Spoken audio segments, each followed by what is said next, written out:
both your names on the tape as well as to adjust my audio. All right, tell me when to do it. Go right ahead. Okay, Herbert Ashby, Court of Appeal Justice, retired. And I'm Norm Epstein, presiding justice, Court of Appeal, 2nd District, Division 4, still on the job. And we are ready to go anytime you are. All right. This is part of the Judicial Council Legacy Project, in which a recording is made of an interview with distinguished members of the Court of Appeal who've retired from that position. And it's my distinct privilege to be able to honor and interview my longtime friend and colleague for many years, Herb Ashby, who retired a number of years ago from the Court of Appeal.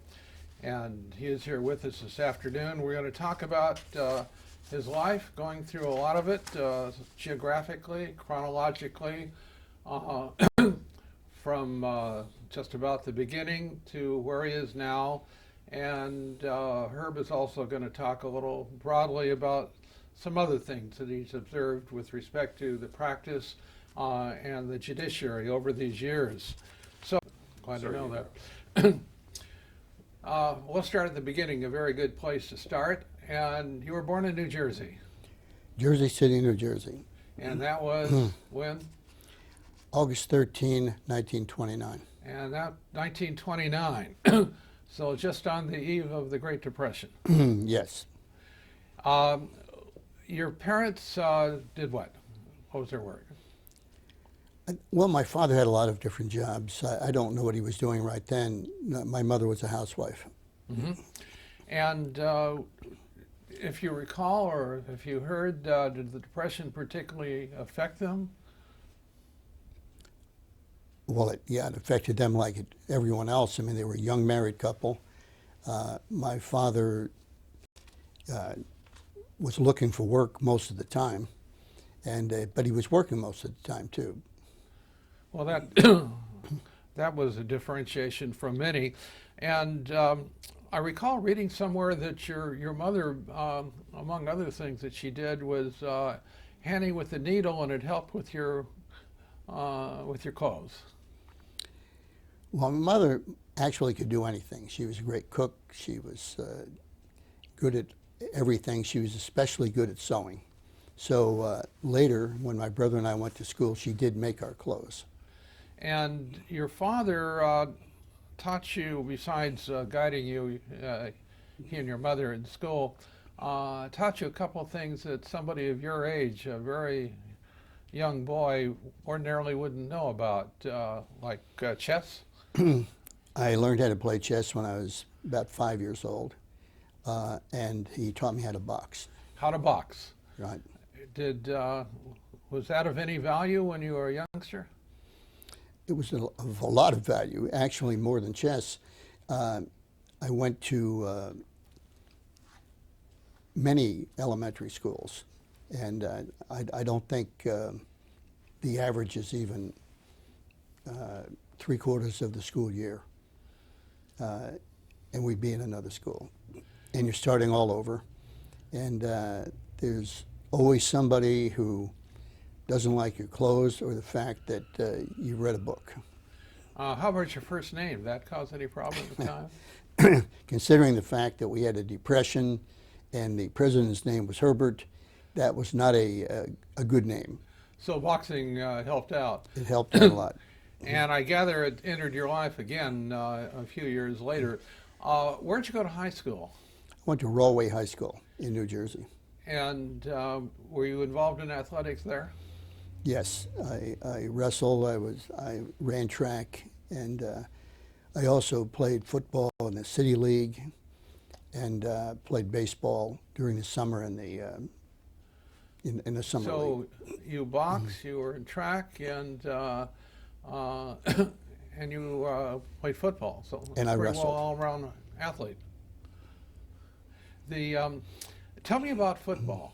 Anything remarkable that you did in high school? Well, I didn't play high school football. My mother would not sign the approval. Oh. I played in a city league, And the difference between high school and the City League, one of the differences was in high school, the other players were from 14 to 18 years old. And in the City League, they could be from 17 to 30. And how old were you? I was 16. So my mother did not save me from being exposed to injury by not letting me play in What position did you play? Running back. Running back. Well, actually, we played offense and defense. I also played left linebacker. Well, with all modesty, how'd you do? You're forcing me to. Well, one season, and I'm not going to talk about one exceptional, unusual game when I played for another team, but my best year, I scored 32 touchdowns in one season. 32 in one season. I seem to recall reading something about a remarkable number in a single game. Yes, there was, but it was so many in the game, and it was so easy, and the only survivor of that game, who is still living, may not be here long enough to vouch for it. I hate to even talk about that game. All right. Well, from high school, you went to college, and I understand you went to Rutgers, the State University of New Jersey. Yes. How'd you happen to pick Rutgers, and how did you get there? Well, I went by the practice field in late August, very hot, muggy day, and I was talking to the assistant football coach, who was also the wrestling coach, and he asked me where I was going to college that year, and I told him I probably wasn't. He asked me about Rutgers. I said that I had applied, and I was not accepted. So he told me, this was on a Thursday, he told me, meet me tomorrow morning, 8 o'clock on the high school steps. He picked me up. He said, bring your wrestling gear. Picked me up. We went to New Brunswick. I tried out, and the coach gave me a letter to hand him at admissions, and I did, and I was in Rutgers and with a scholarship. And you were at Rutgers for the whole college period, or did you leave at some point and transfer? Well, my father worked for the Western Electric in Kearney, New Jersey, and he was transferred to Albuquerque, New Mexico. So he was there, seeing if he liked it from about January till June. Told us in April, I like it. So we moved to Albuquerque, and I transferred to the University of New Mexico. So you finished up at University of New Mexico? Yes, I did. Well, about that time in one's life, you have some heady decisions to make. Are you going to go to college? Where are you going to go? What are you going to do? What did you do? I decided to go to law school. The just then or there it came to you, or what Well, inspired you for law? Actually, my entire life, from the time I was 2 or 3 years old, my mother and father always talked about my being a lawyer. The relatives have gotten used to it. So when I graduated and I was standing around wondering what I would do, I decided to go to law school. Anybody talk to you that had a role in that decision? Other than the people I've already mentioned, I can't remember anybody. All right. Did you meet with the dean at some point before you went? Well, that was when I got out of the Army. I was drafted after the first year of law school. Three fraternity brothers and I decided to go to Alaska during the summer and make a fortune. Had the war started by that time? Oh, yeah, the Korean War was on. So we drove to Alaska. You drove to Alaska? Up the Alcan Highway, 5 flat tires, and took about a week. And we got up there and worked during the summer. I fell out of touch with the draft board during that period of time. Apparently, they had sent me several letters, which I didn't respond to. Where was your draft board? In New Mexico or New Jersey? No, unfortunately, it was in New Jersey, and I was a freebie if they drafted me. They didn't have to get anybody out of the neighborhood. So when I got back from Alaska, and I contacted them, they set me up for a physical, which I passed. And about a week later, I was in Fort Bliss, Texas. Well, before we get to Texas, tell us about Alaska. What'd you do there? Well, when we expected jobs to be very plentiful, and when we got there, we found out that they weren't.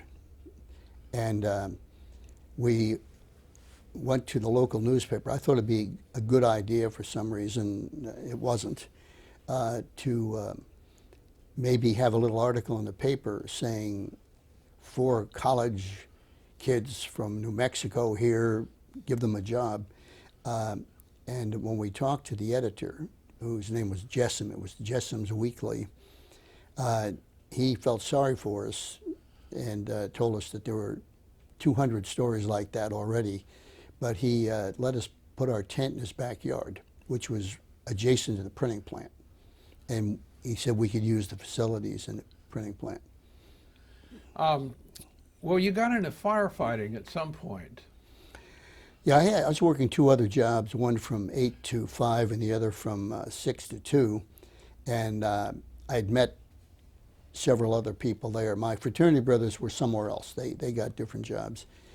And I got a call one day. I was directing this crane. And I got a phone call and I said, I'll be back. And I took the call, and it was my friends saying they'd gotten a call from the ranger station. We're on to fight fires. They'd pick me up in 3 minutes. So they did. And we drove 3 minutes? In 3 minutes. And we drove up to the ranger station, which was up pretty high up on a mountaintop. And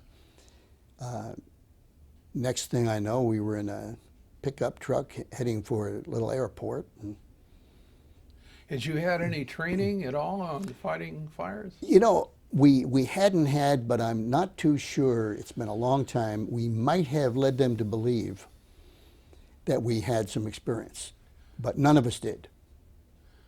Your friend must have led him to believe that, no doubt. No, I think we all, if we did, we all led them to believe it. So they took you to a plane, and then what? Well, they gave us parachutes, which we thought would be normal if you're getting in a plane. We didn't realize that they might be necessary. And we flew out, and I don't know where we were going. And after about half an hour or something like that, we got to use the parachutes. What did they do? Just tell you to jump out of the plane? They did, and I think I was third. There were 4 of us, or 4 or 5 of us. Anyway, I was next to last. But after the other people jumped out, I had to go. But I had some training. I had seen war movies, and I knew that you counted 3 and yelled Geronimo, and that's what I did. And you pull something? Pulled the ripcord, and the chute opened? And it opened, and I expected it to open. I didn't know then that sometimes they don't open, but I expected it, and it was a nice ride down. Ever do that again? No, and I'm not going to. So you landed safely, and then what? Well, we all got together. We pulled the chutes down and flattened them out, and then they dropped equipment, and we had water. I think they were, I'd like to say 15 gallons, but they might have been 5. They were very heavy when you put water in them. And there was a stream, ice cold water off a glacier going by. And they gradually got lighter. And we filled them up, and there was a little forest there that was on fire. We went in, and we had gone in maybe, 50 yards. And all of a sudden, there was this tremendous, just like suction, just air went right up, and the fire just crossed over the treetops, and it made a swishing sound, and we realized that the whole thing was on fire now. So somebody yelled, "Run!" And we started running, and we finally carried the cans for a while, but after about 15 yards, we realized we're not getting out if we don't drop them. So we dropped them and got out. And it was daylight 24 hours a day, so we were sitting out there, resting up, wiping the soot off ourselves, and we didn't know if it was noon or midnight. Did you have any idea where you were? No. What'd you do? Well, we had to stay until 2 weeks after the last smoke. And somebody knew where we were because they dropped supplies, and they and you know we just, and I remember I was with this I was sitting next to a fellow named Blythe Alstrom, and there was really nothing we could do. There was the fire was in the tundra, and it was every once in a while it would flare up if there's a little wind, but otherwise it just was burning like you know, like straw, 2 feet thick. And he got up, and I said, "What are you doing? We can't put the fire out." He said, "When I get paid for 8 hours, I work 8 hours." So I had to get up with him, and we went out, and we went along the edge of it and hit it with the shovels and things like that. But How'd you get out?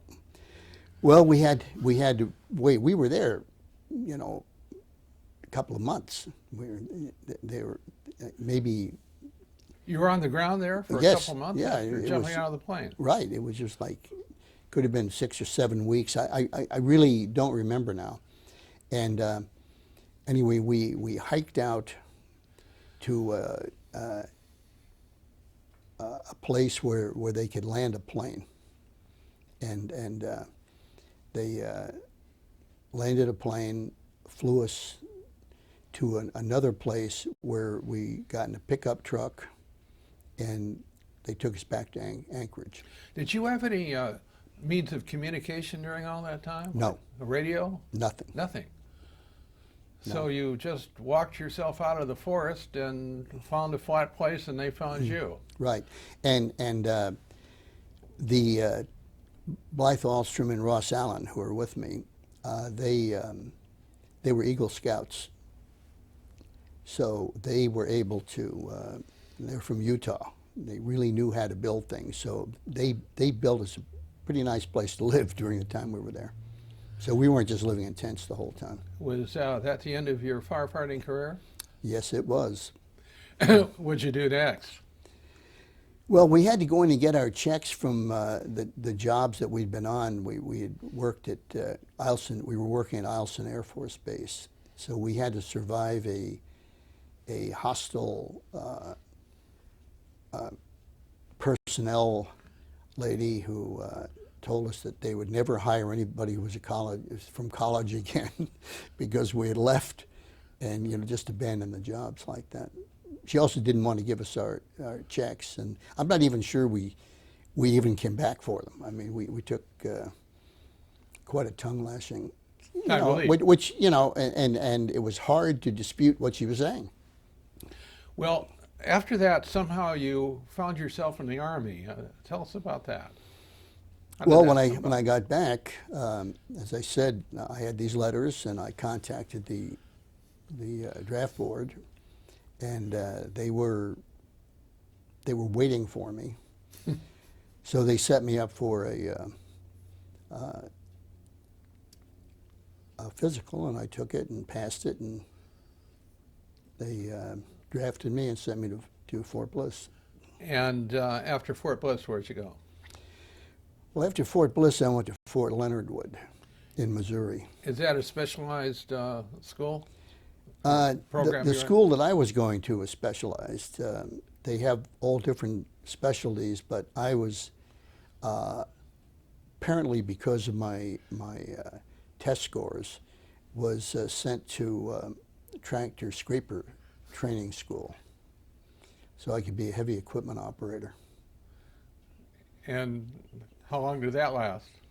Well, when I got there, they reviewed our records, and the company commander apparently picked me to be the platoon guide.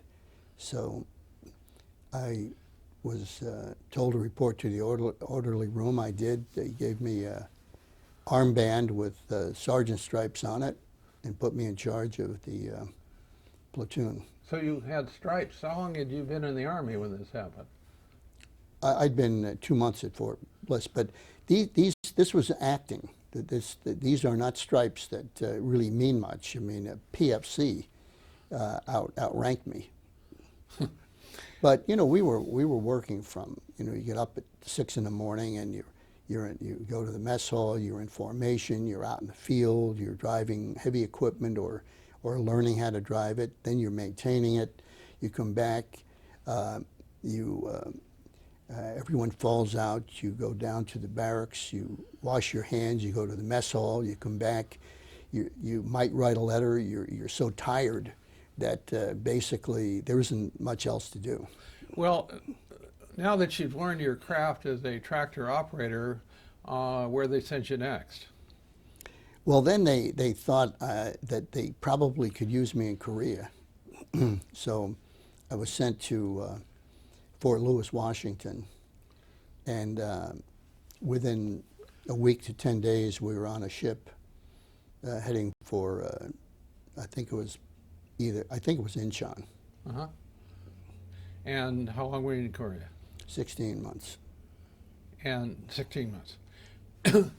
Well, did you operate a tractor while you were there? I never saw a tractor.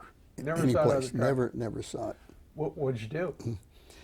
Well, they pulled me out at group headquarters first, and so I was there for about a month or so, and I was actually I was offered a job teaching Korean businessmen English, and I actually did that for about 2 weeks, but then I was sent to a company. And I think it was a 630th Ordnance Company, but it was north, up near the, they said it was 15 miles south of the 38th parallel. But, you know, the country, you're going through rice paddies, you're going through, you know, flat land. We really didn't know where we were. But that's what they said. So I was there for the rest of my time. We had 4 Quonset huts, and the rest were tents. So we were in tents most of the time. And what was your assignment while you were there? What were you doing?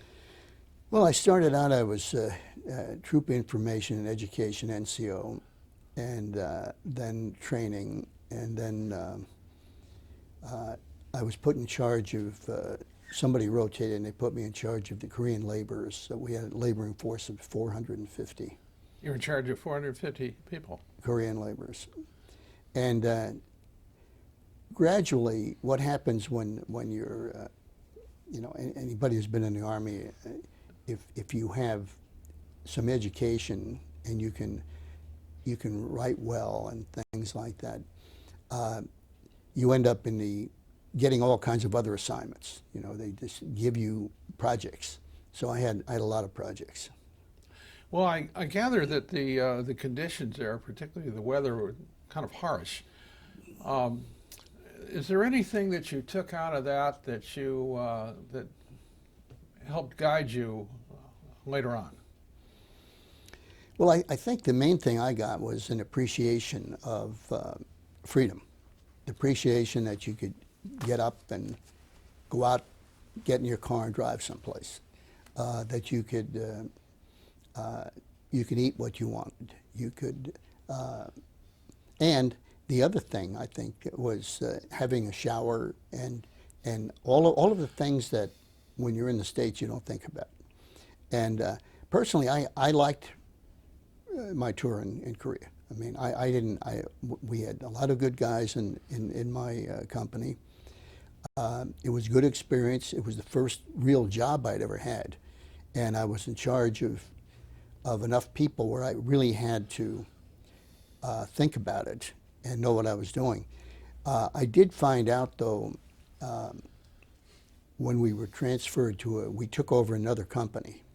We went south. We were put in charge of another company, and I replaced a sergeant who spent the rumor was he spent all his time in the village. There was a village there.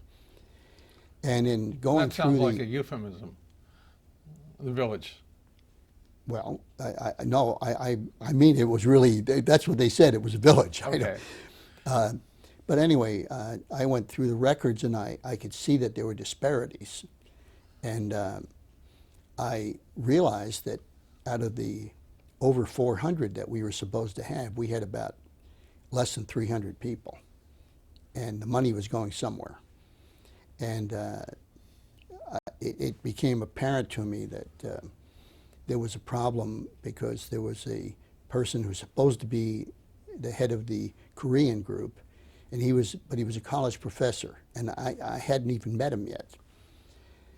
So when some of the people realized that I had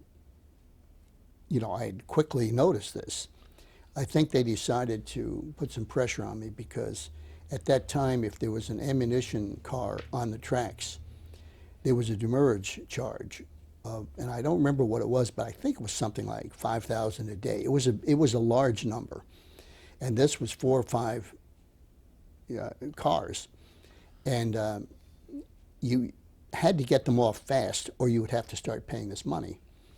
So I was called down to, and it was right around noontime. I was called down to the railroad siding, and when I got there, the people were up on a flat car. I climbed up on the flat car, and they told me that everybody was on strike.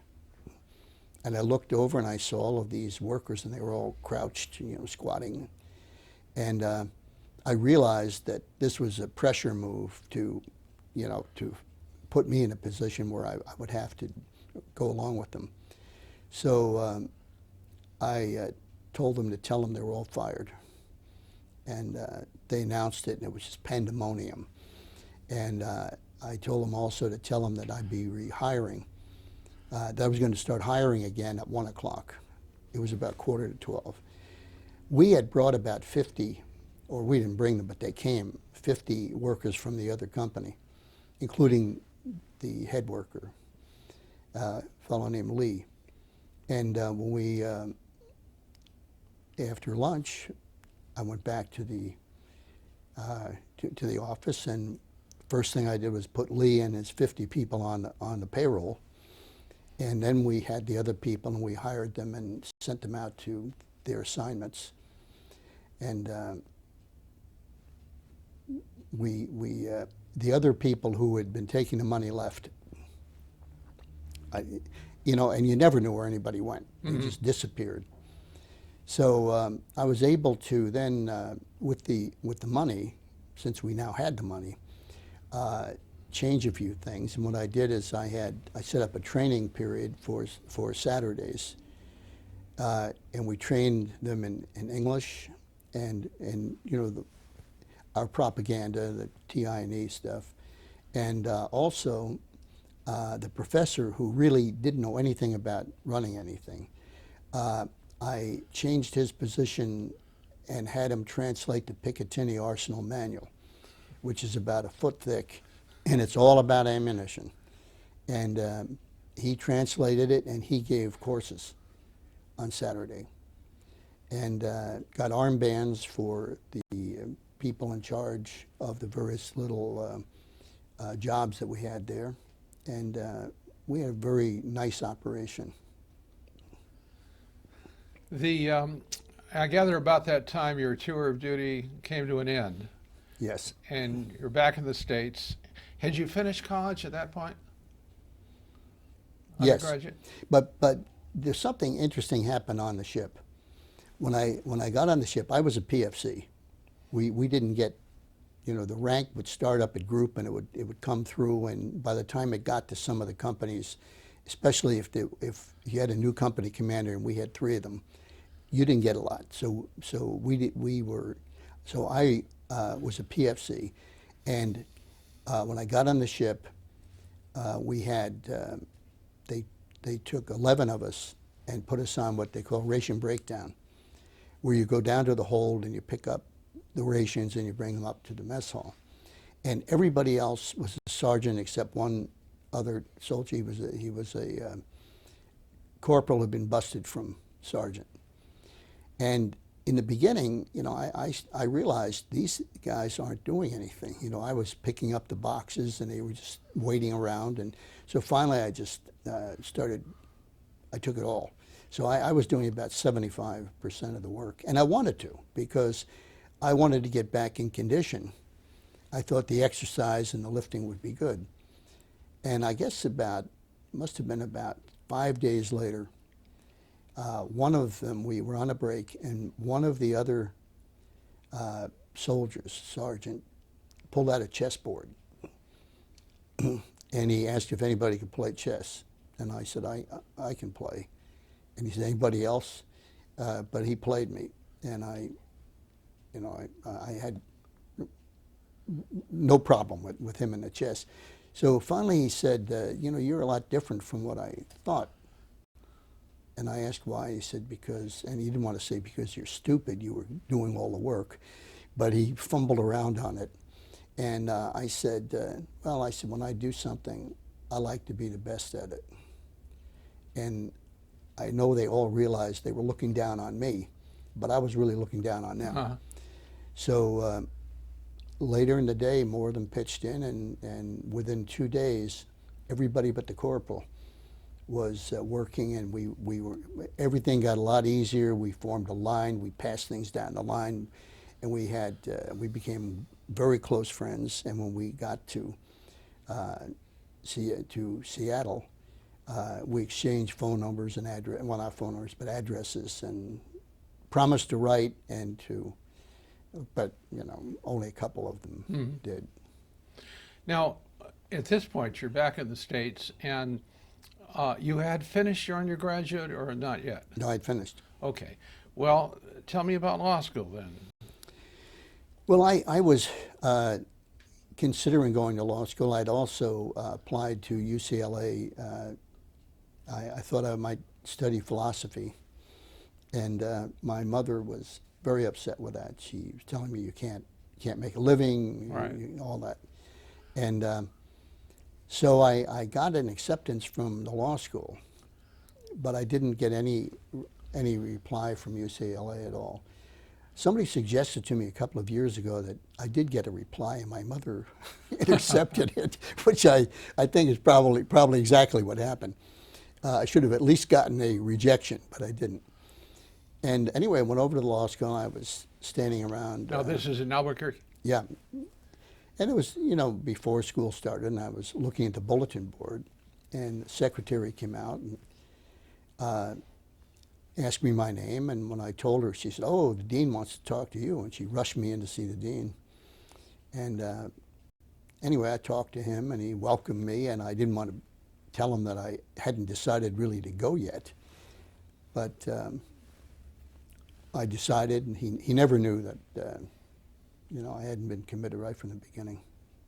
So you were at the University of New Mexico Law School for, what, a year? Yes, And then you went to California.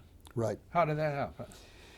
Well, I got met a young lady from Montana, and she wanted to go to California someday, so did I. So we were married on a Saturday. Monday we got in the car and loaded it down with what we had and drove to California. Drove up to San Francisco, and I remember the first thing that happened, the bumper was about 2 inches off the road. I went up one of these hills, and the moron in front of me didn't pull all the way up to the line, so I was kind of hanging on it, and my car didn't have enough power to make it. So a policeman came along, and he helped me back all the way back down this whole block, and then we drove away. She was a teacher, so we went over to the superintendent of schools office. Now, this is in San Francisco? Yes. She went in, and I guess it was about 1:30. She went in. I got a newspaper and started looking for apartments for rent, furnished apartments.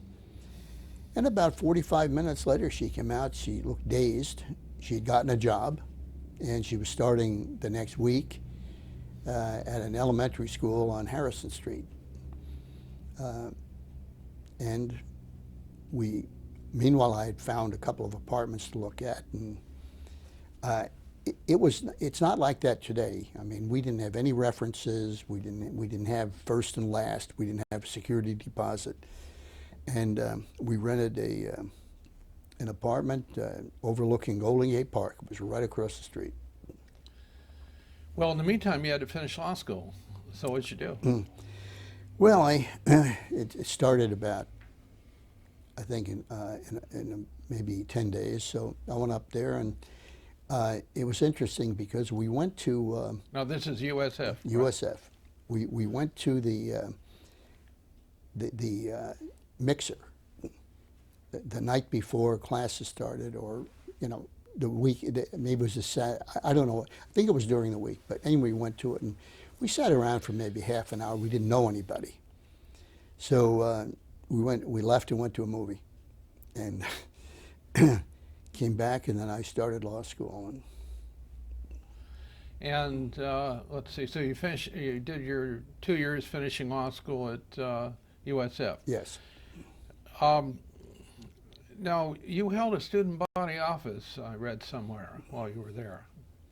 What was that? Well, I was student body president, but what happened was, in every school you have the in-group and the out-group. So people from the out-group, and I was the personification of the out-group, being a transfer student. Mm-hmm. We're talking about the fact that you never knew what was happening, and there was some kind of pre-meeting meetings, and the kind of complaining you hear. So everyone wanted someone to run, but nobody wanted to do it. So they wanted me to do it. I said okay. Did you have any opposition? Yes, yeah, I had formidable opposition. But what happened is it was a night school and the day school. So in the green and gold room, which is the cafeteria and meeting room, they had a social hour where the candidates would have an opportunity to talk and give a campaign speech. And you really had to be there. So I was there. Having a last name that starts with A, I'm very well aware that a lot of people want you to do things alphabetically. I did not want to be the first speaker, so I avoided the chairman and was unavailable to him. So he lined up the speakers, and they were alphabetical. And there were 4 offices, and there were probably 9 or 10 speakers. So I reported in right near the end and was the last speaker. And I told them, I'd make it very brief.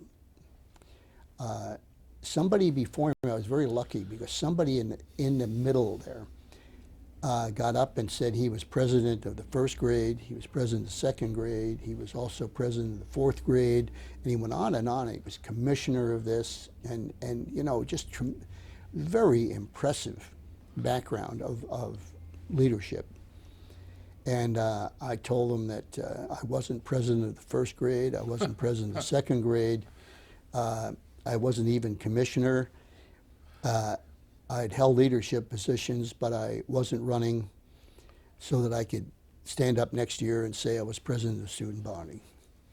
That I considered the office to be a trust, not a trophy. And I said, if you elect me, the classes won't get easier.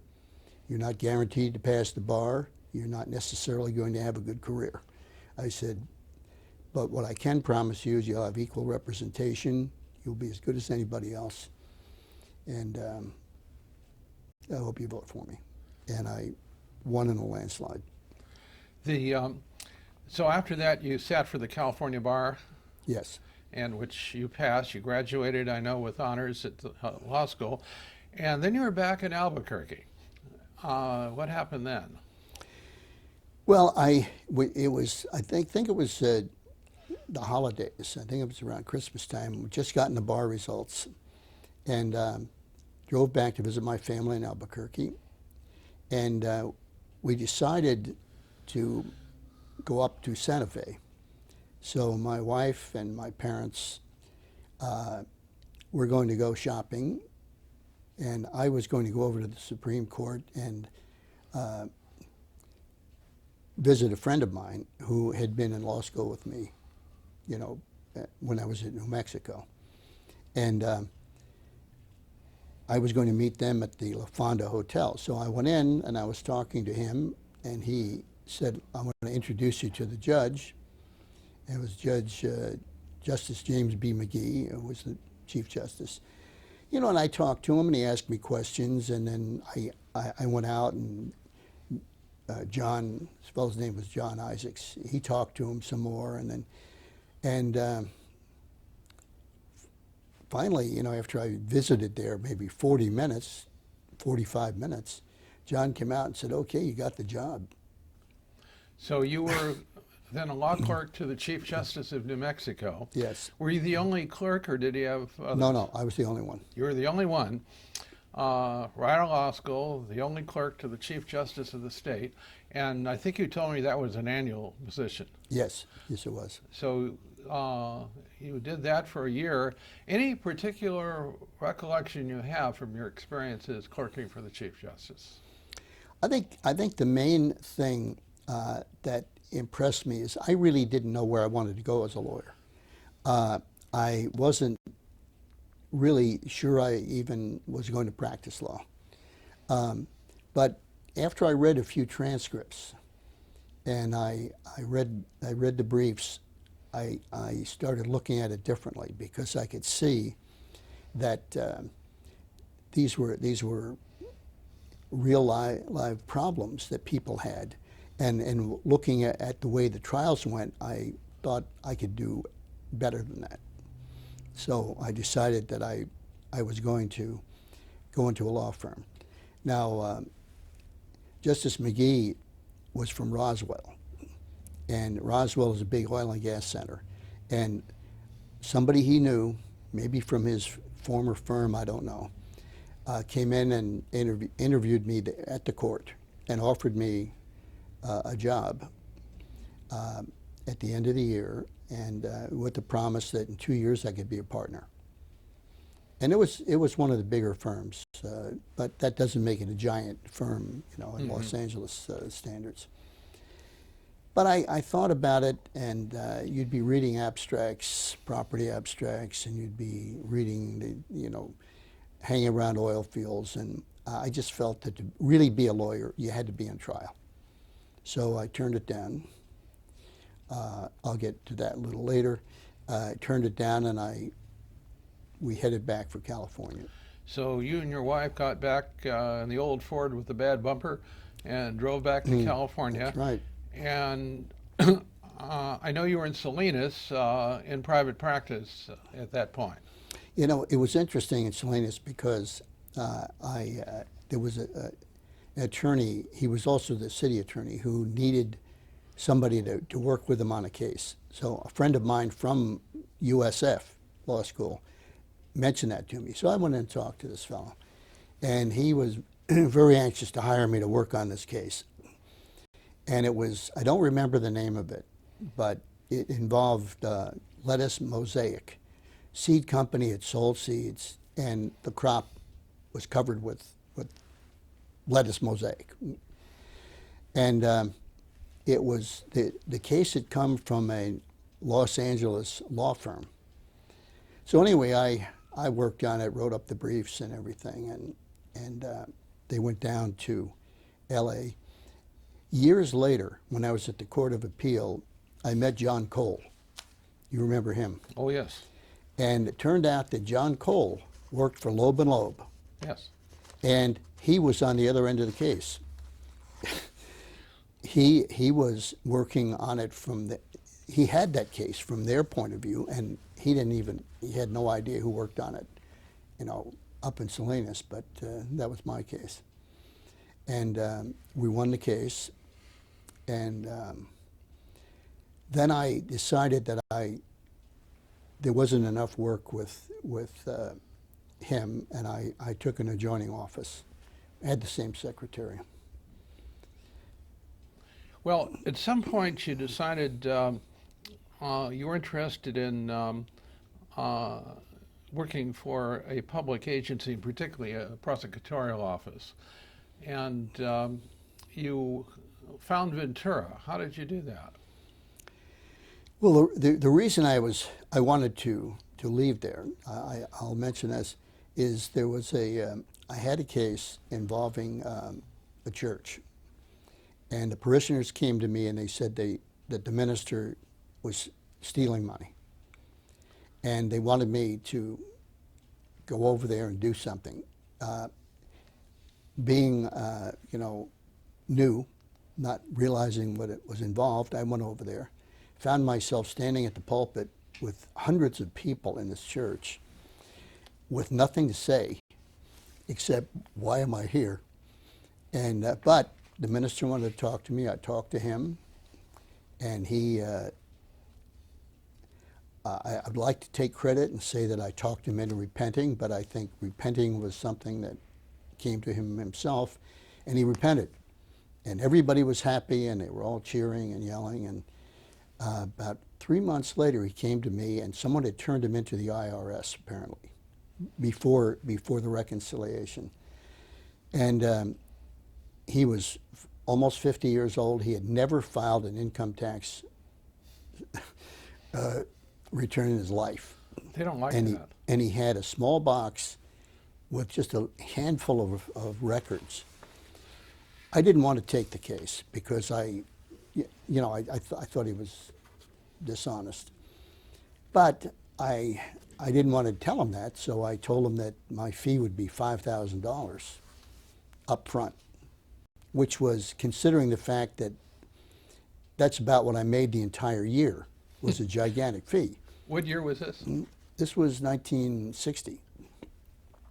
So anyway, he said, okay, and he gave me $500 up front right then in cash. I went to a CPA, handed him this small box of stuff, and said, see what you can do. And I went home and I told my wife, this is really terrible. He's such a crook. And I kept mentioning it. Finally, she said, why do you keep mentioning it? And I said, well, I guess because I really don't want to take the case. So she said, don't. So when he came back with the rest of the money, I told him that I couldn't handle the case for him. Gave him his $250 back, gave him the receipt, for the CPA, and I started looking at DA's offices, for a job. Well, one of the ones you looked at was Ventura. You selected that one, and when you got down to Ventura, still another move for you and your wife. Any children by then? No. So you're down in Ventura. What did they start you as?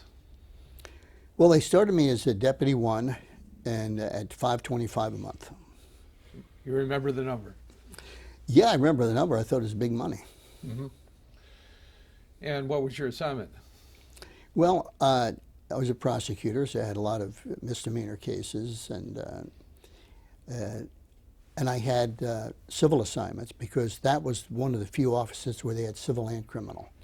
So my original assignments were the assessor, tax collector, and harbor commission. There was a district attorney of Ventura who also acted as what came to be called county counsel. Is that right? Well, the district attorney handled all of the civil. That's what I meant. So yes, so it was a combination office. Mm-hmm. But nobody mentioned county counsel. There was no county counsel. There was no county counsel. So you were doing criminal, and did you gradually get into some civil work? Oh, I got into civil work right away because I didn't realize that nobody did civil work.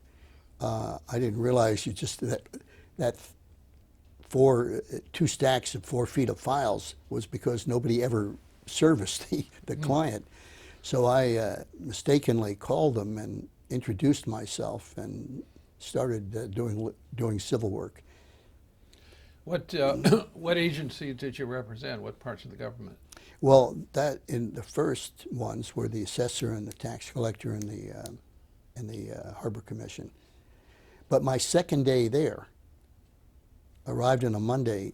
Tuesday afternoon, I was handed a jury trial, an assault jury trial, for the next day.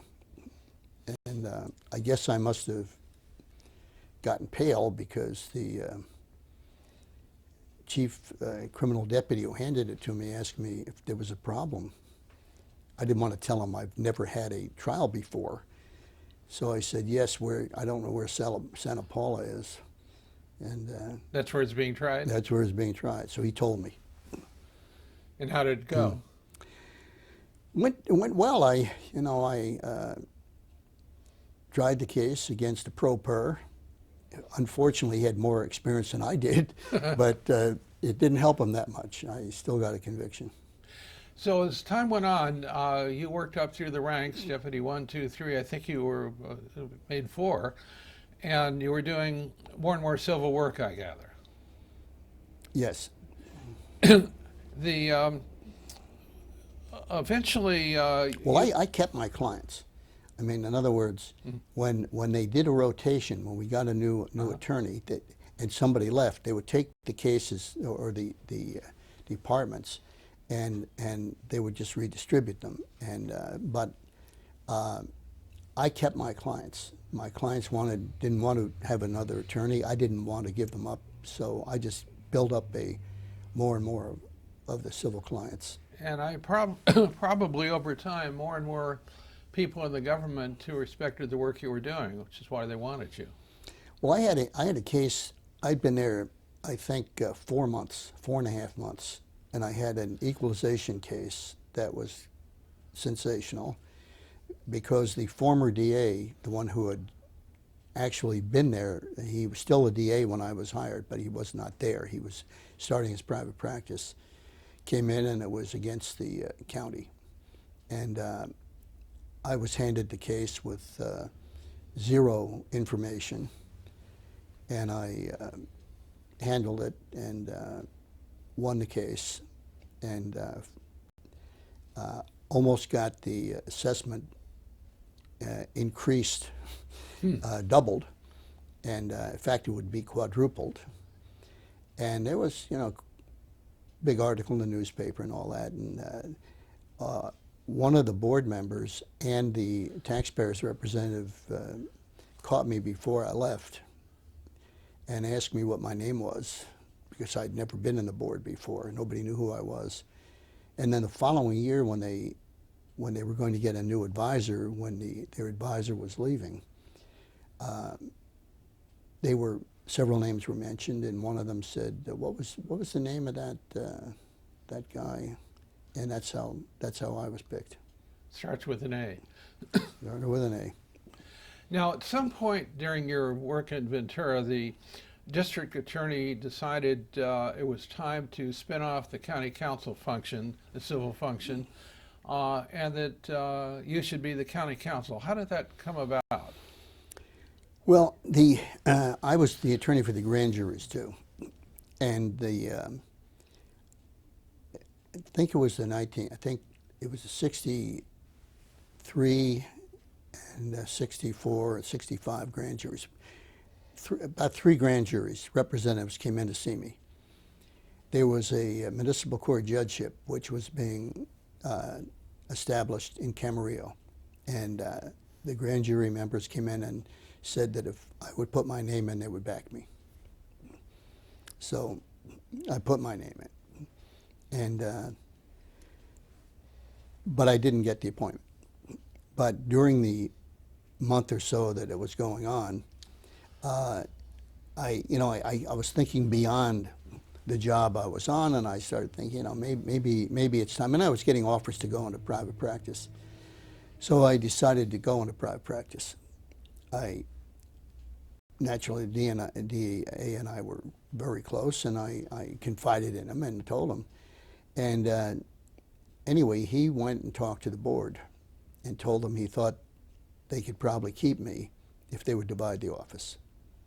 So I was called in.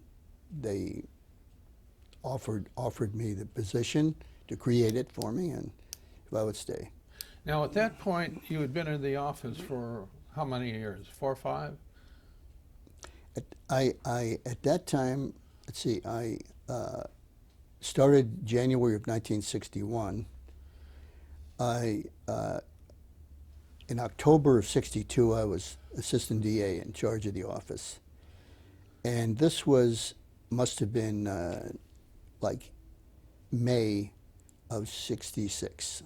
So I had been there at that time, whatever amount that is. Yeah, well, that's fairly meteoric. So you became the first county council of Ventura. Yes. How'd you organize the office? Well, I knew who all the good lawyers were, so I picked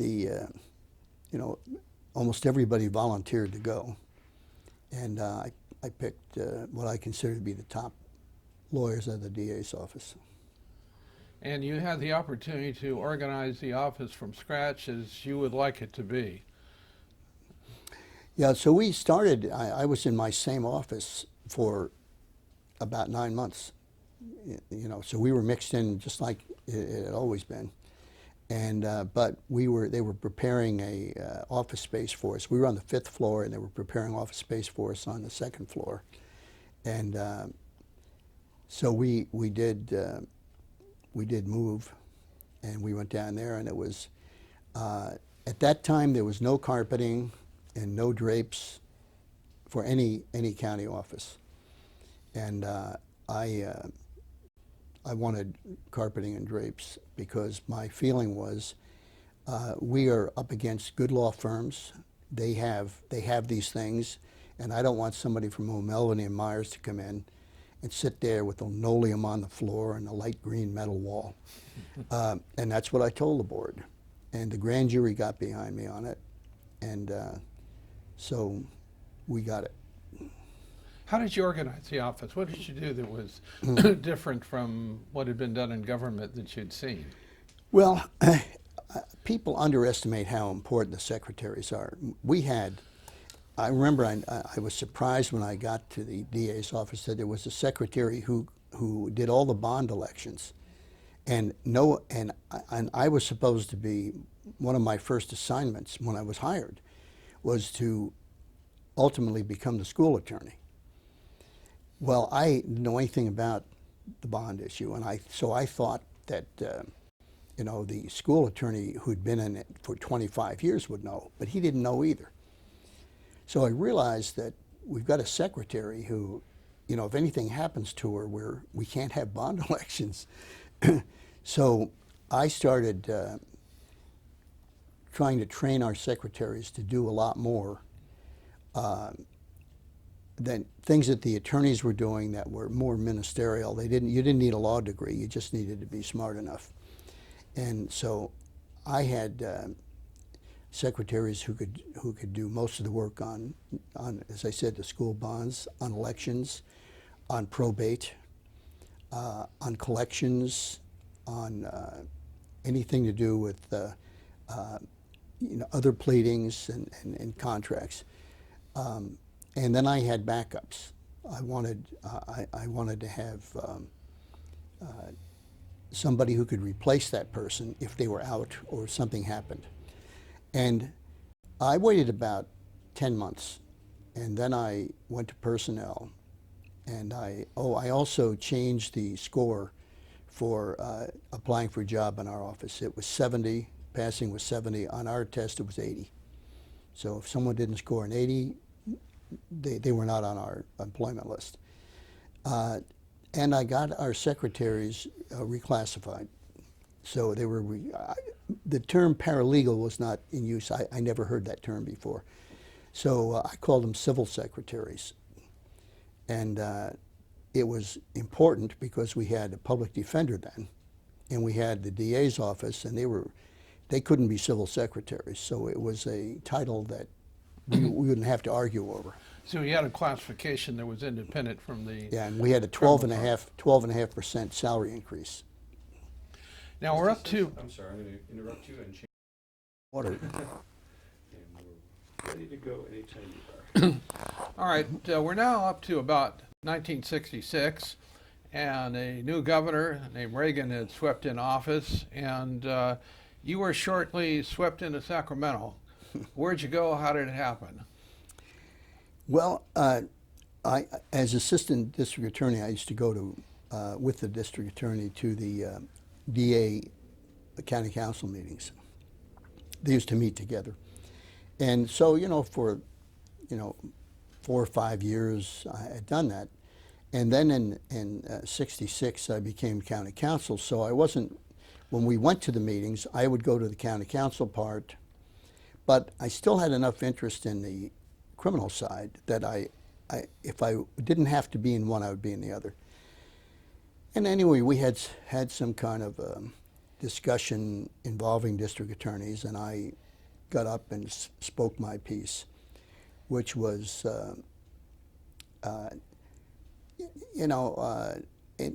contradicting something somebody said and taking a firm position on something. So then, I think we were at SeaWorld, and then that afternoon we got on a bus and took our kids around. So it was about 4 years later, I think it was like August of 1969, that I got a call from Lucian Vandergrift. And he had been a DA, he had been the DA of Butte County. And he was at that meeting. And he called me and told me that he was, in the next few months, was going to be promoted from Assistant Secretary of Human Relations Agency to the Secretary, and that he would like to talk to me about becoming Assistant Secretary. Now, as I remember the organization, that agency was a super agency, and it had under its jurisdiction a major part of the whole state budget. We had 2/3 of the state budget. We had corrections, youth authority, welfare, mental hospitals, health, industrial relations. I might have left something out, but that's enough. That's enough. So he called you, and what'd you do? Well, we met, and we talked a few times, and I went up to Sacramento, and he showed me around. And but I was, the more I thought of it, resigning from a job that I loved, picking up my family. My 3 daughters were like 6, 3.5, and 16 months or something like that, and moving up to Sacramento, especially in a position where if there were a change of administration, you're unemployed. I was having trouble making a decision,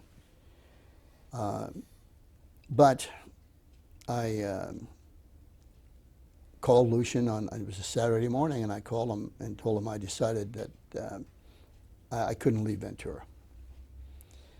So he wasn't too happy about it, but then I went down to my office and decided to tackle some of the things that had piled up in the last couple of days while I was agonizing. And I found a application for a variance from some lady who wanted to change her fence from 48 inches to 50 inches. And it suddenly hit me that I had just sentenced myself to do this for the rest of my professional life. And it was a shock. And if I hadn't been forced to make a decision, I never would have known this. I could have gradually just done this until I was old and gray, and I would never notice it. But now I was going to notice it because I had made the decision. So that changed my mind. So I called Van about 19 times that day. He wasn't home. About 8 o'clock I got him, and I asked him if he had filled the job. He said no. I said, I'll be there. And that was it. Now, I understand you didn't quite resign as county council, though.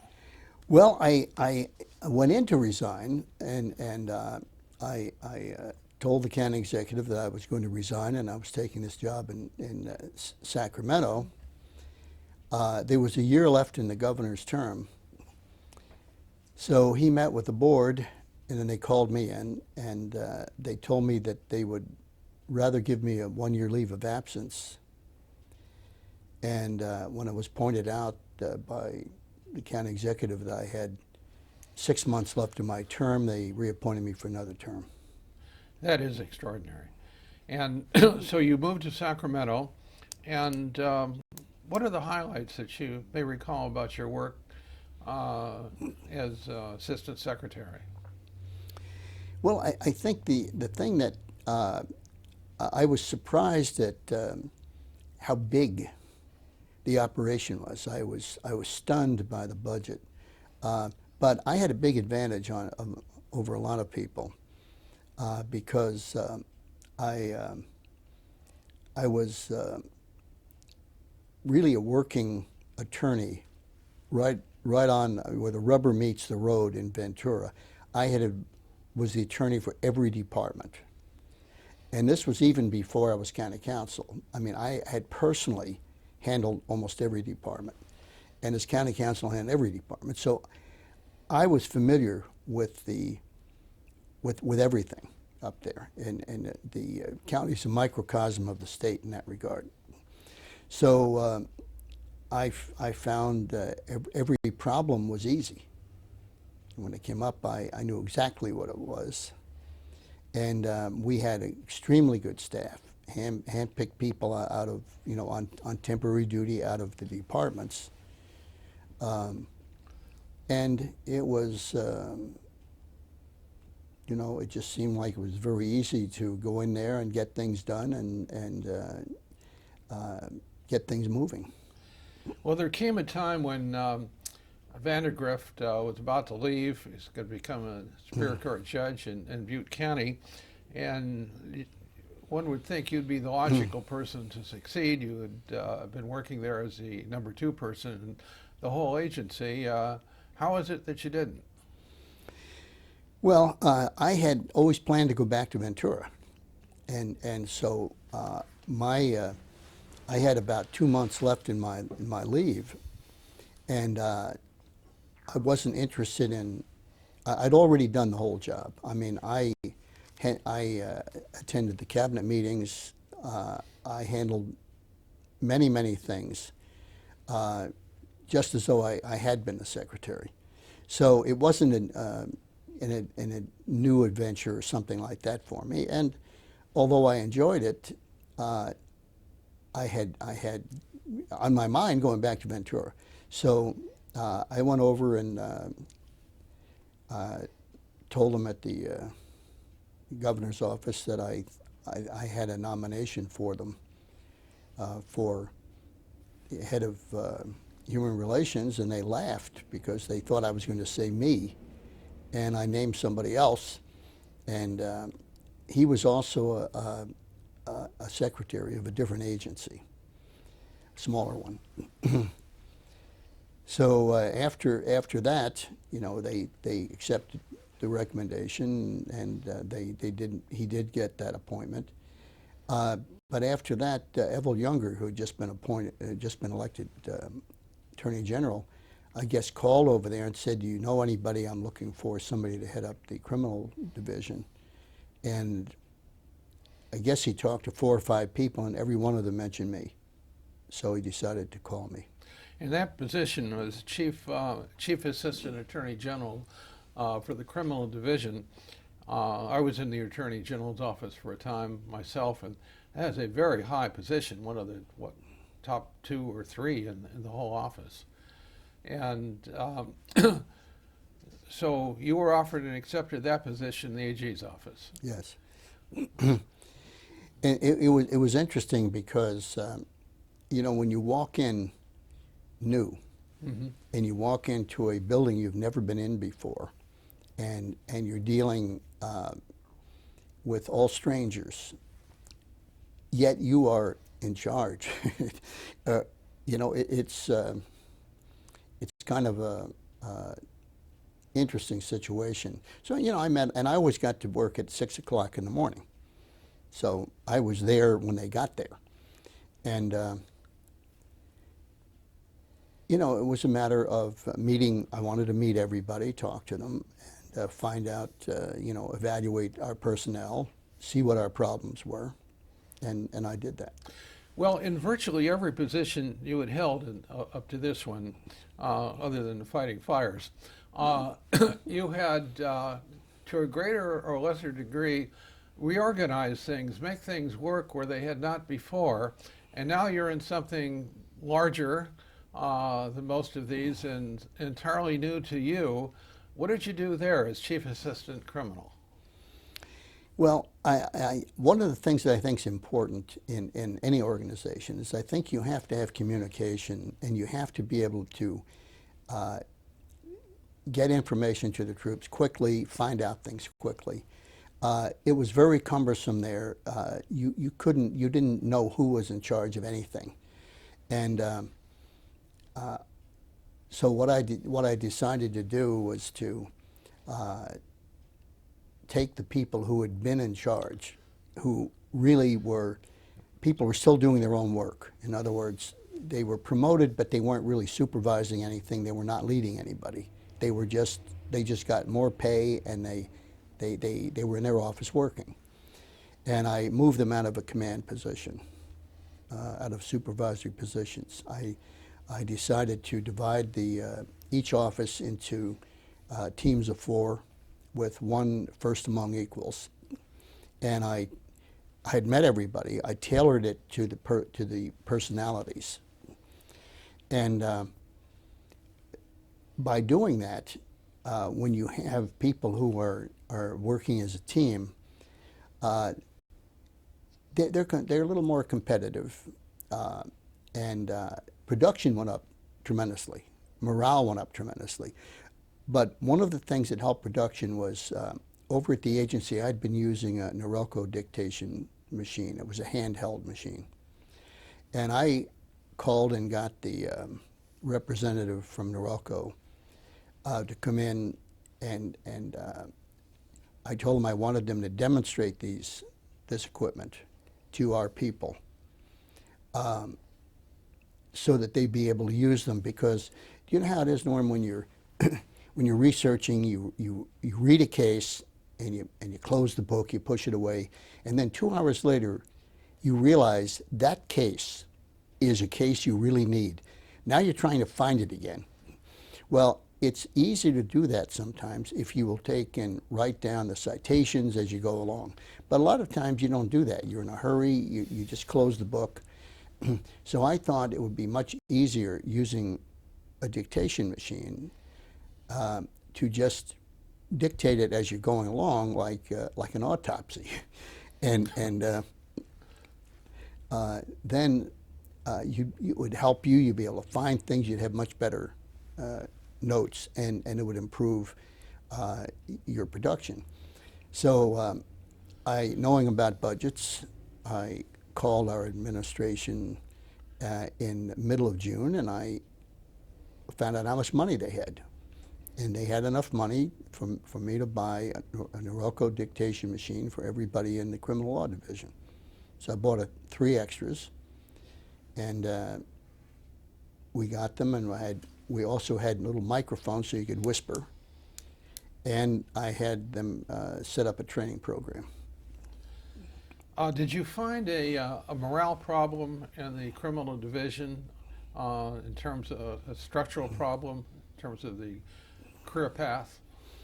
Yes, in Los Angeles, apparently for a long period of time they were hiring attorneys with the promise that if they did well, they'd move them into civil.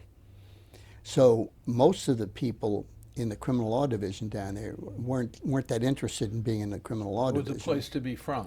It was a place to be from, very well put. But it was also a place you had to be from, because even if you kind of liked it, it was your guilty little secret. You may not want to mention that to anybody. So I found out about that problem after I was invited to speak to the Deputies Association. And, I told them when they confronted me and told me there was this policy and was I going to honor it. I told them that, number one, I would honor it if I could for two reasons. One is because I want people in the criminal law division who are interested in criminal law. And I don't want people who don't want to be there. And secondly, if that's what they want and they were led to believe that this would happen, then I wanted to make it happen. But the AG's office wasn't there for their convenience. And I expected them to do a good job anyway, and until. So with that change in a direction of getting people in the criminal division who wanted to be there, rather than saw it as a stopover to somewhere else they wanted to be, and reorganizing into teams, did you find that the office functioned better than it had? Oh, the function, everybody was very enthusiastic. The esprit de corps was tremendous. But there was another change, too, that affected production. In Los Angeles, there are other big legal offices that are competitors, and their salaries had gone up, and they were ahead of us. They were more than competitive on salaries. So we were hiring deputies out of the same pool. So Ev Younger wanted to have an office. We had a small office in San Diego. He wanted a regular-sized, large office down there. So I still lived in Sacramento at that time. So I went over to OB1, went to General Services, and talked to them about future space. And it was another lucky stroke because when I got there, they had future space, and it had just been, they thought they had the people who were going to move into it, but they couldn't wait. They did something else. So there were like 24 offices. So I told them I'll take it. Called the Attorney General, told him I had the 24 offices. And what I wanted to do, since we were having problems recruiting in LA and we had people who didn't want to be in the division in LA, I said what I wanted to do was move the workload, the proportionate part of the workload down to San Diego. And I wanted to hire in San Diego, where we were going to get the best people. And it's also a place that people would like to live. Then I transferred one of the team leaders from San Diego to head up that office. Was that, Dan Kramer. okay, of whom more? Presiding Justice Dan Kramer. Yes. Kramer was the one. And so Kramer took over the office down there, and we took LA cases and we put them down there, and did all of our training. We had so we replaced the people in Los Angeles with people who wanted to be in the criminal law division, and also what they wanted to be in at that time. There was a big push from special operations, which was in the environment. So I just encouraged our people to speak out on what was going to solve the environment.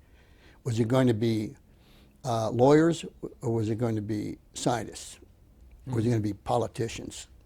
And it's obvious, the lawyers were not solving it.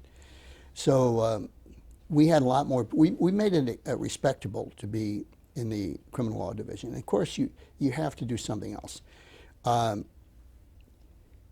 Promotions.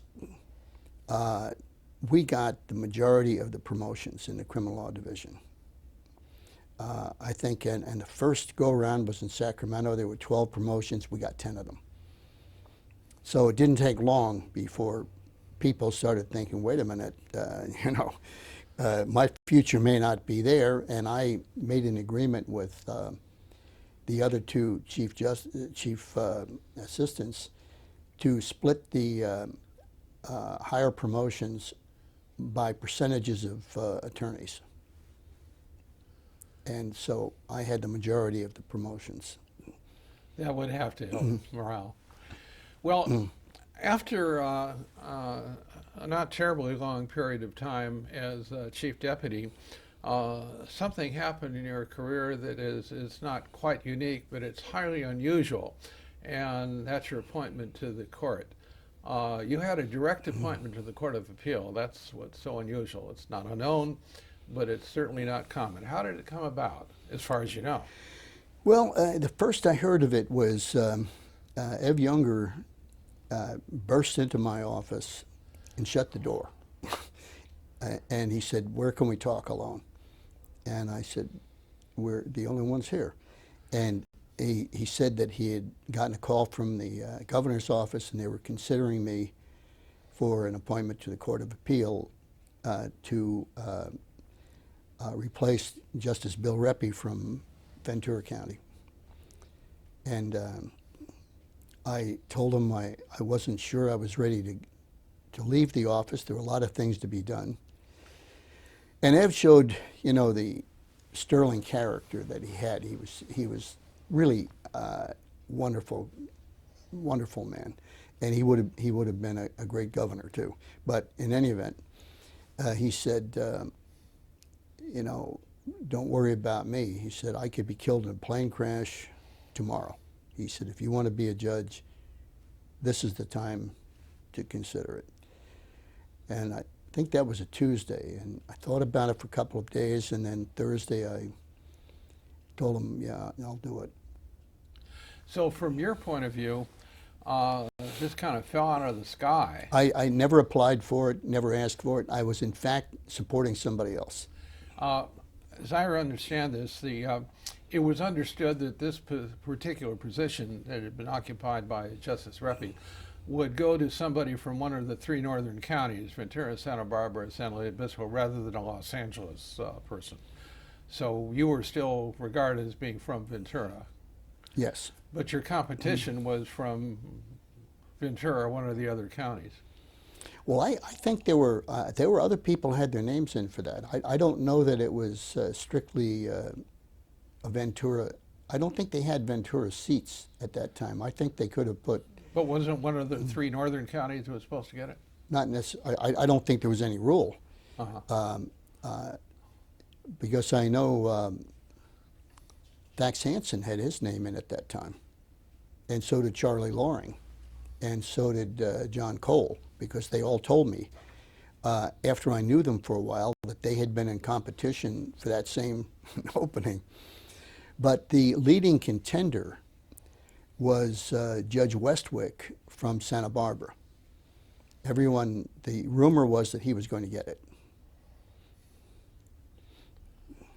But as it happened, you got it, and you joined the Court of Appeal, and that was when? I got the phone call from the governor on April 11, 1972, and I was confirmed, I think, the 26th of June. And you served on the Court of Appeal for Division 5 for about 20 years, a little over 20 years. Yes. It's a good span of time. How did you find the work different? How did you adjust to it, or did it adjust to you? Well, it was it was different, but a lot of things are the same. Like there were a lot of people you have to deal with. People think that you know, you just write an opinion, and I know this is true in some divisions. It was not true in our division. That you write an opinion, you send it out somewhere, and it comes back. It has signatures on it, or has a dissent. In our division, we talked about the cases, so we would write a draft, and then we'd meet, and we would talk, and we would go over. And if somebody had a question, they would come in and ask you about it. And one of the things that we did, and I don't know how we started it. It just was. We all seemed to be the same kind of people. We talked and listened. And the quickest way to get a dissent or have a problem is to just keep interrupting somebody who's trying to explain why they think it's a certain way. And just wait for your chance to speak without ever considering what they're saying. And we didn't do that. And I think the fact that we all believed each other, in each other from the standpoint of actually listening and considering it. And we all wanted to be right, because the way we looked at the cases, if you signed it, it was your opinion. It wasn't just the author's opinion and you just went along because you were just nice. No, it was your opinion too. So we felt that everybody should have a chance to express what they think about it, but the ultimate decision, of course, is up to the author, and you write it the way you believe it should be. A lot of people who have come here have commented on the distinction between being an appellate judge and a trial judge, and I suppose there's a similar difference between being an appellate judge and being in a command position of an agency or in private work. And that is, on the appellate bench, if things are going to work, it has to operate collegially. Somebody doesn't sit there and say, this is the way it's going to be. You have to get at least one other vote. You had come from an environment where I gather, or there was discussion, nevertheless there was a command structure. And here you were in one that operated collegially, at least it was supposed to. How did you find that adjustment? I really didn't see that much of an adjustment to make, because basically, as assistant secretary, we had these very important and powerful agencies, or departments rather, and they were out, working. They were dealing with the public. They were accomplishing things, and we had the governor's office, and people had policies, they had ideas, they had things they wanted to try, they had theories, and we were in between. So if somebody said, and I'll give you a perfect example, there was talk about reducing welfare costs and what a big problem the welfare costs were, and especially the unfairness of food stamps. So after you hear that for a while, and there's a consensus of the group that something should be done, I said, all right, what we'll do is this. We'll try a pilot program, and our pilot program will cut out food stamps, or will reduce them tremendously. And took a little lead time, but we did it. And about 10 days went by, and got a call, Van got a call, and they said that there's a problem on the food stamp program, and they wanted him to come over there. Well, he didn't want to go over there because he had already clashed with the welfare mothers, and he was their poster boy for bad guys. So he told me he was going somewhere, and why didn't I do it? So I went over. Now this was to a meeting of what? At the governor's office, a problem on food stamps. In the governor's office. So anyway, I walked into the big conference room, and I didn't see any welfare mothers, but I did see 6 or 7 people wearing suits and ties. And it was kind of a shocker for all of us, because as the story unfolded, they were representatives of the Chamber of Commerce, and they were very unhappy with our pilot program, because at that point the profits at their client supermarkets had dropped 19%. We were stunned. We never put together, up until that time, that, I don't know what we were thinking. I think we're thinking what most people think, is that you hand money out to people on welfare, and they put it in a can and bury it in their backyard, and it's gone. But that isn't what happens. They go down and spend it. And they spend it with small businesses and grocery stores, and then they hire people, and it's a very important part of the economy. And it was a real eye-opener. So my point is, what you find out is that a lot of you dealing in the position I was in, was bringing agreements, getting problems that and policies from either our agency, from the front page, from the governor's office, from the legislature to the departments, and getting people behind the wagon. And to do that, you have to understand the problem, you have to understand the people, you have to have their trust, and you have to make it happen.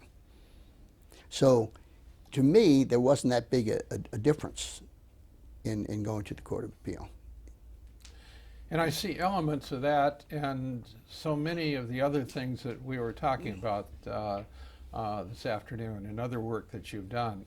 And seeing what's really involved, understanding the facts, and finding a practical solution that will make things work. You left the Court of Appeal, it's been a while now, and you're now, quote, retired, but you're still working. You've been doing a lot of mediation and arbitration, I understand. How do you enjoy that, and how does it differ from what you've done? Well, there are a lot of similarities. The big difference is that there's not that much writing and research.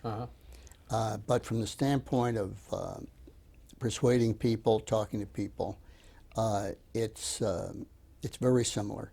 I know in the mediations, they used to keep statistics on this. I don't know if they have them anymore, but I know for about my first 7 to 10 years, I had a very, very high successful mediation rate. I was told it was like more than double anybody else's.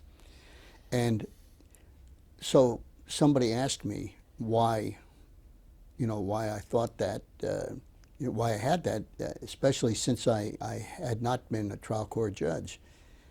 And I remember a story that Erwin Nebron told me. When he was a Superior Court judge, he had a problem. He thought he could resolve the case, and he told the insurance representative, the insurance attorney, to call Hartford, Connecticut, tell his insurance boss to get on a plane and fly to Los Angeles and answer some questions. And the response was, what was that offer again? And they settled the case. And I told Erwin when we were talking about this, at the Court of Appeal, you can't do that. You have 3 other justices, and they're going to be with you on all the cases for your whole career. You don't tell them, you will sign this. You have to talk to them. You have to persuade them. I said, so I feel that being an appellate court justice is probably the best training for being a mediator, because you certainly are used to presenting both sides of it, understanding both sides of it, and looking for some resolution. And you have to listen too. And you listen to the other people, because if you don't know what they're talking about, if you don't know what their problem is, you can't respond to it or solve it. I skipped over one other thing that you have done over the years, or at least you did a number of years ago when your daughters were little, and I think it actually has a bearing on some of the other things that we've talked about. That's soccer. You were a soccer coach. Tell us a little about that. Okay, can we take a break? And go ahead. Soccer and your girls. Well, one of my daughters was playing soccer, the youngest one, and the other one thought it looked like fun, so my middle daughter wanted to play. So I had never played soccer, had only seen the Pee-wees play, so I didn't know anything about soccer. So I went over to the night that they handed out the teams and they talked about it, and somebody saw me and said, "Would you mind holding this folder? The coach isn't here." And I said, "Okay." So I'm holding the folder. Then I got a call during the week saying, "Listen, can you take that folder over to the park? We have to take photos." and be with the girls because the coach isn't here. And I said, okay. So we took the photos. And the next thing I knew, there was no coach. I was the coach. So I had to quickly learn about soccer. So that's how I got into soccer. And what did you learn besides learning about soccer, learning about coaching and working with the team? What do you mean? Well, in terms of inspiring the girls, teaching them something about teamwork, Oh. this sort of thing. Well, I didn't learn that. I didn't learn that in soccer. I already knew that. And with kids, they have to feel that they've got an edge. And so this team in particular, we went out and we played the team that turned out to be the #1 team. They gave up 3 goals the entire season, and they crushed us. And they didn't only crush us in the score, but they were knocking our girls down. I even had to put one daughter in as goalkeeper because there were 2 other injuries, and she had never played goal. So after we lost our first 3 or 4 games, I decided that we shouldn't be playing to win. We should be playing to learn. And everyone was going to be in the playoffs. So I announced to the parents that the kids would have to continue to go to school every Monday as losers because I was playing we were shooting for the playoffs. And I think they may have kind of believed me. I don't think they really believed me until the last game of the season. And we were ahead 1-0. It was the end of the 3rd quarter. I took out our star and put in a sub. And they immediately scored on us, and we ended the season all losses and one tie. But I took my vacation then, and I spent 2 weeks working with the girls every day. And I was working on them, talking to them about the little things that they were good at. You have to find, when you're dealing with kids, or actually any group, you have to pick something that somebody's good at. And you have to put them in a position where you ask them to do something, it has to be something they can't fail at. And that's what I did. So we went out for the first game, and we were playing the #1 seed.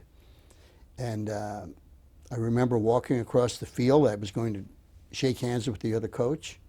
But when I got over there, I heard one of the parents say to him, what do you know about this team? And he said, they're a bunch of stumble bums. So I turned around. I didn't say anything. I went back.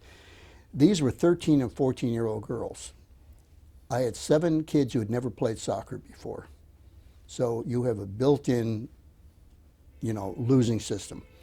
But these were bright girls. Most of them were pretty athletic. We started with the basics, how to stop a ball, and we trained on this the whole time. And when we went out there in that game, we were ahead 1-0 at the half. This coach, who shouldn't have been permitted near kids, was screaming and yelling at them, and he refused to give them oranges or any drinks during the half. Meanwhile, our girls were as happy as larks. They weren't losing, and we got a lucky break.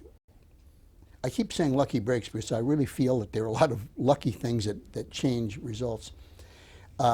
We were kicking off, and the ball bounced off somebody and came right back to us.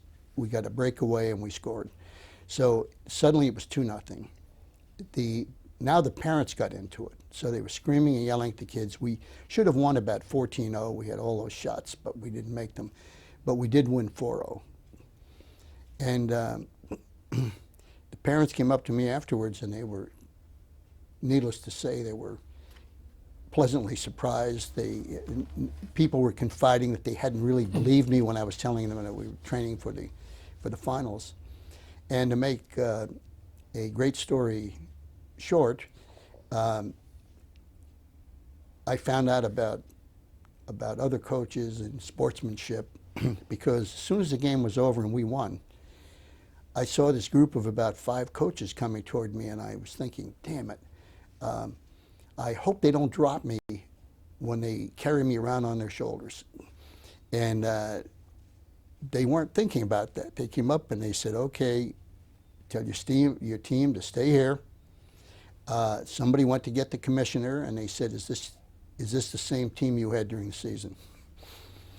And I said, no. Same players, different team.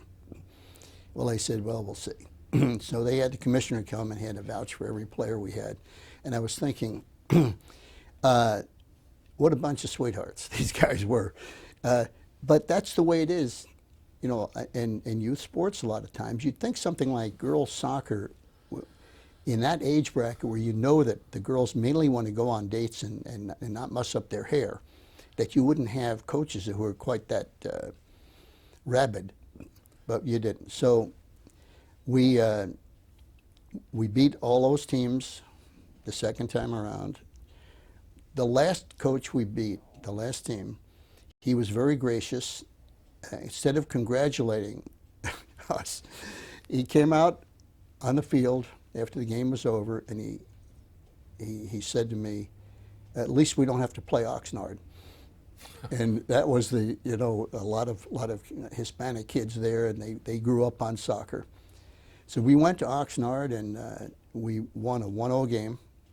Had one of our girls got a broken leg, and we ended up in the regional finals playing a team from Ventura. And it was funny because as I was walking toward the coach, he looked kind of familiar, and when I got there, it was Mike Bradbury, who was the DA of Ventura.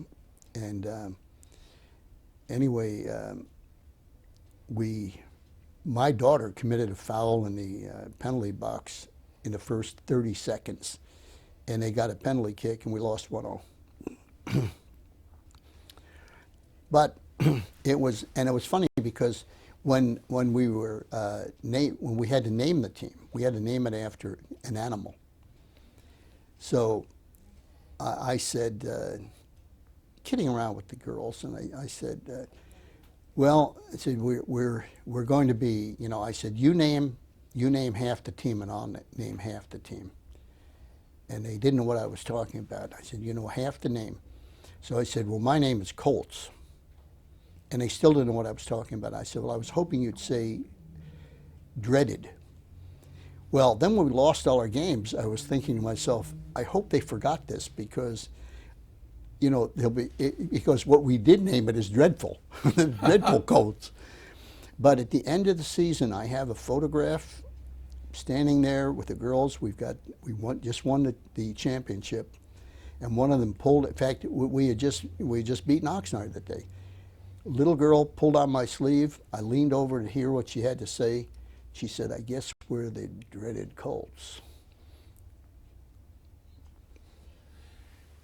What are the... I can't say that without getting emotional. Yeah. Give me a minute. Well, there are a number of running themes that go through all of this. One of them is leadership, and I have a quotation from you. When you're asked what makes a good leader, you said, I think a good leader is a person who can look over the people that they're supposed to be leading, create a goal, build these people up and make them believe that they can accomplish it, never give them something that they're going to fail at doing, which sounds like just what you were describing. And besides the quality of leadership is just the intelligence that goes with it, which reminds me, I saw in one of the bits of information that I got about you that you're a member of Mensa. What is that? Well, Mensa is a society with one qualification to get in. You have to be in the top 2, second percentile of on IQ tests. Looking at things more broadly instead of at a specific, we're in a very difficult period right now in the judiciary and perhaps as a society. living beyond our means. In the case of the judiciary, suffering through a very substantial cut in the budget for the current year and the prospect of even worse the next year. Looking at things in the near term, this year, next year, and at the longer term, do you have any thoughts that you can share about the direction which the judiciary and perhaps the justice system is headed and how we get through these problems? Well, it's such an overwhelming problem. I might be able to, ricochet off part of it, but it's something that you have to think about efficiency. You have to think about doing things differently. Sometimes efficiency requires an investment. I remember when I first went on the court, and it sure sounds bad now that I think of what I'm getting ready to say, they used to have mimeograph machines. So when you wrote an opinion, a secretary would type it onto a mimeograph, and then they would take and they would just print 35 copies of it or whatever it is. And if you had something that you had written, there was no saving it like you can do now. They didn't have glossaries where you could have banks of citations where you know that the same issue is coming up again and again and just click it in there. So to a great extent, there has been an improvement in productivity from a technological standpoint. I know when I first went on the court, the highest number of opinions filed in 1 year in my division was 76. When I left, I filed 150. I came back 2 months later and talked to the justice who had taken my chambers. She had filed 165. So we've had a tremendous increase in the productivity. I might interrupt and say that you have over 500 published opinions. Most opinions are not published, but over 500 published opinions during your period on the court, which I think is extraordinary. Thank you. You know, it's funny because it sounds like a lot to me now. At the time, it was painless. It was. It just seemed that you had the record, you read it, you analyzed it, you created the scenario of the facts, so that you knew really basically where you were going right from the beginning. Another thing, the way I think a lot depends on how you write an opinion. I think if you write an opinion where you get the facts perfect the first time, you get the issues, and then you write the conclusion, what the answer is, and then in spare terms, write down, put in your citations and everything. It's a much better way to do it, I feel, than dictating a 92-page opinion and slashing and burning. But people do things different ways. I don't know if technology is going to be that much more helpful. I'm sure there are some benefits that could be squeezed out of it. The cost in the system is personnel. That's a problem because who wants to start creating unemployment by laying people off? I don't know if the court can get there that way. Probably some things that are handled in a certain way, maybe they shouldn't be. I know one thing, a lot of people think the death penalty should be handled a different way. Having been having defended the death penalty in a number of cases, including People versus Anderson, I don't feel that way. But looking at it from a practical standpoint, since they're only paying lip service to it, and they're not even following it, they probably would do well to look at the extra cost that's involved in that and consider possibly making some change there.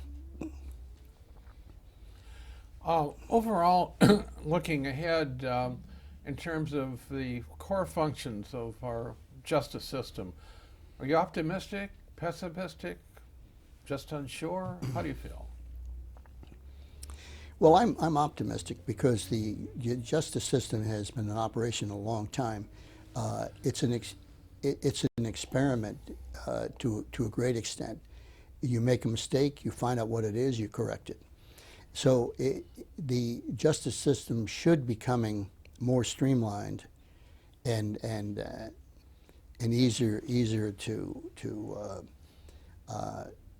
accomplish all the work that has to be accomplished. I think a lot of ways, and as you know, I have a little different approach on the law and analyzing problems than a lot of people have. And I don't know if I sat down and looked over the system, I would come up with anything that would be a noticeable improvement. But necessity is the mother of invention. And the reality is that there isn't that kind of money right now, and there may never be again. Well, you've proven that adage over an entire career, where you've been put in situations that which you've had no direct experience before you were put there, and you found a way to work it out. You found solutions. You're able to be innovative just on your own intelligence and instinct and what experience you had and what might be analogous situations. And time and again, you've solved the problem. You've done it in a variety of settings and with a variety of problems confronting you. I think if we had more people like you, we would be so much better off. I would personally feel more optimistic than I do, although I'm basically like you, optimistic. It's been a wonderful career that's still in progress, I'm happy to say, and I hope will be for a long time. Herb, I want to thank you for the interview and for the contributions that you've made to the justice system and to everything you've touched all your life. Thank you. Thank you, Norm. Okay. Cut.